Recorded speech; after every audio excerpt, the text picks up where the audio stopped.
Channel peppermint candy. আমি সঞ্চিতা, আর আশা করি তোমরা সবাই ভালো আছো। আর আজকে দিনটি হচ্ছে 24শে জুন 2025, আর এখন বাজে ওই 11:35 মতন।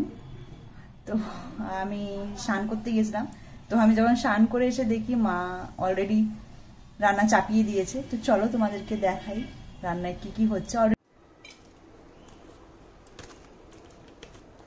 আমি না কিছু এবার আমচুর ভিজিয়ে দিচ্ছি।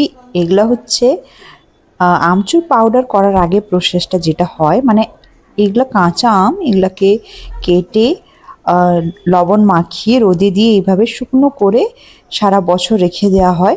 এগুলা দিয়ে তোমরা টক করতে পারো, বা এগুলো মাছের টকই খুব ভালো হয়, বা চাটনিতেও দেওয়া যায়। তো আমি এগুলো ওই শোল মাছের টক করব, তাই এগুলোকে একটু ভিজিয়ে দিচ্ছি। তো আজকে রান্নায় আছে 2 রকম মাছ। এই মাছগুলি মাই এনেছিল আমাদের গ্রামের বাড়ির পুকুর থেকে। এটা পুকুরের মাছ, এতে শোল মাছ আছে, নিচের দিকে শোল মাছ আছে, আর উপরের দিকে এগুলো তো জানোই তোমরা, এগুলো কই মাছ। আর এই মাছগুলি দিয়ে এই যে কুমড়ো আর হচ্ছে রাঙালু দিয়ে একটা টক হবে। টকটা আমচুর দিয়ে হবে। আমচুর তোমরা পাউডার দেখেছো, কিন্তু পাউডার করার আগের যে প্রসেসটা, এইটা হচ্ছে সেই আমচুর, যেটা আমি একটু আগে ভিজিয়ে রাখলাম। এটা ভিজে গেছে। তো এই জলটাকে ভালো করে হাত দিয়ে মেশ করে নেবো, মানে এই আমচুরগুলোকে ভালো করে হাত দিয়ে মেশ করে নিলে যেই জলটা থাকবে, ওই জল দিয়ে এই আমের টকটা হবে, এই মাছ দিয়ে আর এই সবজি দিয়ে। আর সব মাছটা আমি টক করব না, হাফটা টক হবে আর হাফটায় মাছের ঝাল হবে। এই যে সবজি আমি ধোয়ার জন্যই রেখেছি, এবার ধুয়ে জল নিগড়ে রেখে দেবো। এর মধ্যে এই 3 রকম সবজি আছে, পটল, কাঁচকলা আর হচ্ছে আলু। আর সাথে আজকের হবে এই যে লাউ ডাঁটার এই যে পাতাগুলি, এই পাতাগুলি বেটে হচ্ছে এই যে পাতা বাটা হয় না, ওটাই করব। আর তার সাথে আছে ওই লাউ ডাঁটারই চচ্চড়ি, যে এর সাথে অনেক রকম সবজি আছে, বেগুন আছে, গাজর আছে, আলু আছে, রাঙালু আছে, তার সাথে এই যে একটুখানি কাঁঠাল বিচেও আছে। তো চলো, এত কিছু আজকে রান্নার আয়োজন, সব কিছুই মা কেটে রেখেছে, আমি জাস্ট ধুয়ে নেবো এগুলোকে ভালো করে।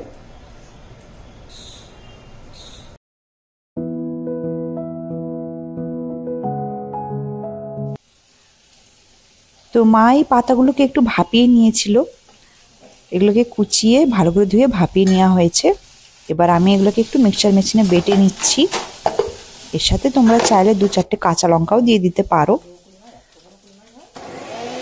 দিয়ে এগুলোকে না একদম স্মুথ পেস্ট বানিয়ে নেব। আর এদিকে দেখো মা অলরেডি তরকারি বসিয়ে দিয়েছে এক পাশে, আর এক পাশে মাছ ভাজাও তুলে দিয়েছে। মানে এই মাছগুলোকে ঝাল হবে আর টক হবে, তো তাই একটু হালকা একটু এপিট ওপিট তেলে ভেজে নিচ্ছে মা।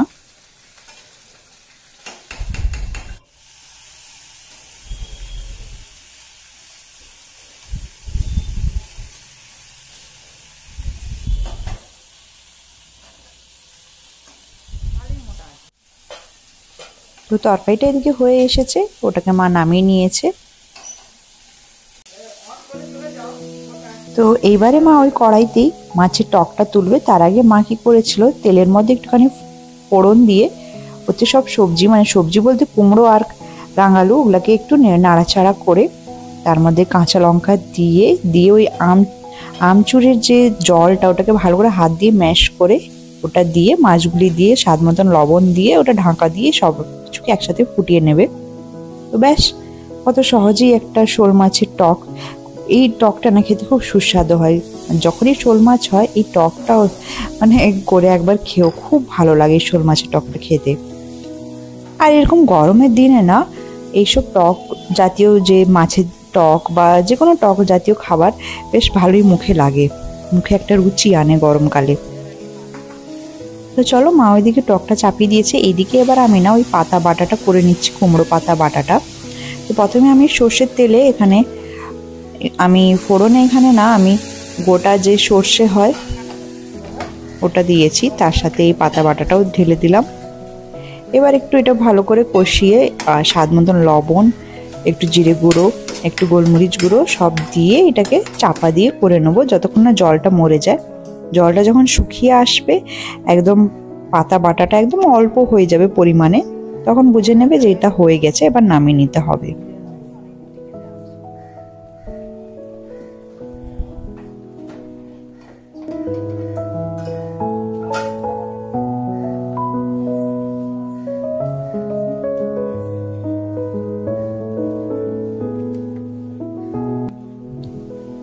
তো কুমড়ো পাতা বাটা আর শোল মাছের টক দুটোই হয়ে গেছে। এবার মায়ের পাশে হচ্ছে মাছের ঝোলটা তুলছে। মাছের ঝোলেতে তো 3 রকম সবজি আছেই, তোমরা দেখেছো। তার আগে মা এই মশলাটা কষিয়ে নিচ্ছে মাছের ঝোলের জন্য। মাছের ঝোলের মশলার আলাদা করে কি বলবো, এতে হচ্ছে আদা, কাঁচা লঙ্কা বাটা আর পেঁয়াজ বাটা আছে। তার মধ্যে শুকনো মশলার মধ্যে ওই হলুদ গুঁড়ো, ধনে গুঁড়ো, জিরে গুঁড়ো। চলো এবার লাঞ্চটাও সেরে ফেলি। আজকে লাঞ্চ একদম জমজমাটি, সাদা ভাত, তার সাথে কুমড়ো পাতা বাটা, কুমড়ো ডাঁটার চচ্চড়ি বা তরকারি, তার সাথে শোল মাছের টক আর শোল মাছের ঝাল, আর একটু স্যালাডে শসা। তো প্রথমে এখানে পৃথা খেতে বসে গিয়েছে, ভাইকেও খেতে দিয়ে দিয়েছি। এরপরেই আমরাও খেতে বসবো, আমার হাজবেন্ড চলেই আসবে, তারপরে আমরাও খেতে বসে পড়বো।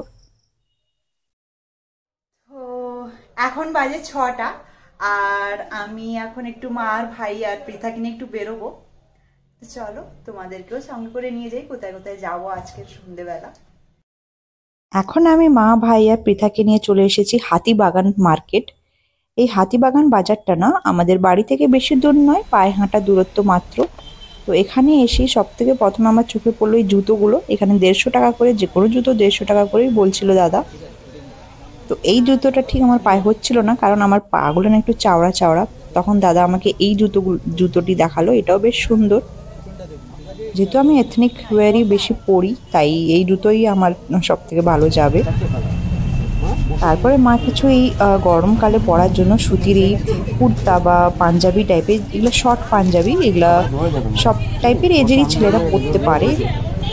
তো মা এগুলো বাবার জন্য দেখছিল, একদম পিওর কটনের, খুব সুন্দর সুন্দর ডিজাইন আর কালেকশন আছে এনাদের কাছে। তো এগুলো 300 টাকা করে বলছিল। তো এগুলো গরমে পড়তে না খুবই আরাম, গরমে কোথাও বেড়াতে গেলে বা কোথাও মন্দির টন্দিরে পুজো দিতে গেলে বেশ সুন্দর। এই পাঞ্জাবিগুলো না, এগুলো ইয়াং ছেলেরাও জিন্সের সাথে পরতে পারে। তো হাতিবাগানে এখন যেহেতু সামনে পুজোর একটা রমরমা আছে, তাই বেশ সুন্দর সুন্দর এখন কালেকশন এখন থেকে আসা শুরু হয়ে গেছে। তো তোমরা যদি আলাদা করে হাতিবাগানের মার্কেটের উপরে আলাদা করে কোনো ভিডিও চাও, তো আমাকে অতি অবশ্যই কমেন্টে জানিও। এই দেখো এখানে শুধু কুর্তা নয়, আরও এই দেখো এই টাইপেরই পাঞ্জাবিগুলোও আছে। যেমন নেবে বিভিন্ন রেঞ্জের আছে, 250 টাকা, 350 টাকা, যেমন দামের নেবে। আমরা যেটা দেখছিলাম এটা 300 টাকা করে।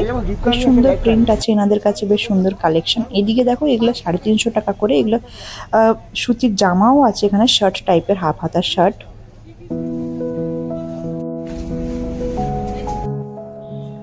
বাজার থেকে আমরা অনেক আগেই ফিরে এসেছি। এসে একটু জল খাবার টাবার খেয়ে রেস্ট নিয়ে এখন পৃথা তার দিদুনের কাছে পড়তে বসেছে। ও আজও বায়না ধরেছে যে আমি দিদুনের কাছেই পড়বো। আমি বলি বেশ, তাহলে পড়ো। মায়ের কাছে বেশ ভালোই পড়তে বসছে ও।